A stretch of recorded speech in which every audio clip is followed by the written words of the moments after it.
तो आज हम बात कर रहे हैं 1962 के भारत चीन युद्ध के एक ऐसे सिपाही की जिनकी कहानी सच कहूं तो किसी फिल्म जैसी लगती है। हाँ बिल्कुल। हमें इनका जिक्र मिला जसवंतगढ़ एक सिपाही की अमर गाथा नाम के एक लेख में।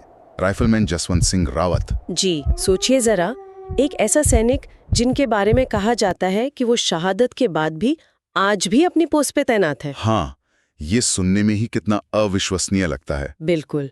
तो चलिए इस कहानी में थोड़ा और गहरा उतरते हैं, समझने की कोशिश करते हैं। जरूर। तो बात है नवंबर 1962 की।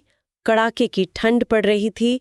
अरुणाचल प्रदेश में नुरानांग की वो बर्फीली ऊंचाइयां। हाँ, वो इलाका बहुत मुश्किल है। वहां चीनी फौज लगातार आगे बढ़ रही थी और भारतीय सेना को पीछे हटने का आदेश मिला था। लेकिन राइफलमैन जसवंत सिंह रावत वो अपनी पोस्ट पर डटे रहे। अकेले? मतलब जब बाकी टुकड़ी पीछे हट गई? हाँ बिल्कुल अकेले। और कमाल की बात तो ये है कि वो अकेले ही चीनी फौज का सामना करते रहे।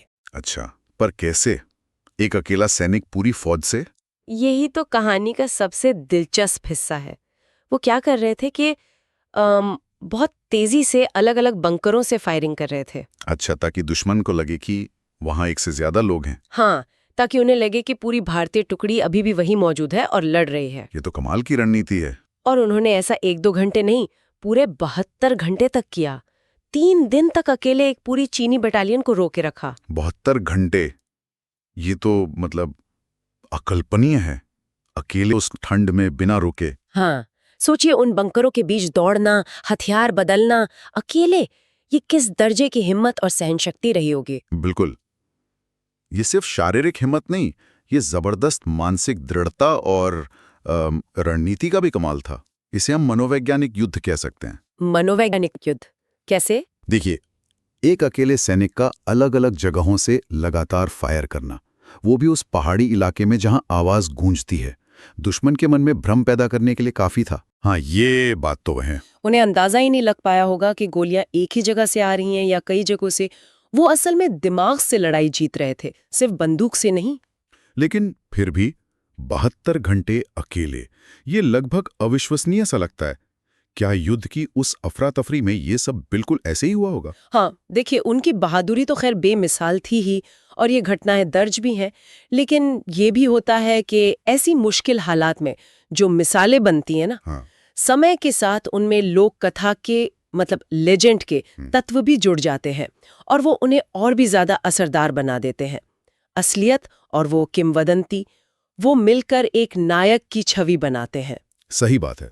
अच्छा, जब चीनी सैनिकों को आखिरकार पता चला कि वो सिर्फ एक सैनिक से लड़ रहे थे, तो कहा जाता है कि वो बहुत गुस्से में थे। हाँ, जाहिर है। उन्होंने जसवंत सिंह को पकड़ लिया और उनका सिर काट दिया।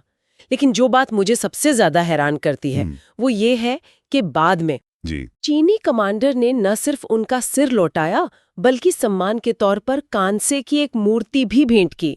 दुश्मन की तरफ से ऐसा सम्मान। हाँ, और शायद यही वो पल था जिसने उस असाधारण विरासत की नींव रखी जो आज भी जिंदा है।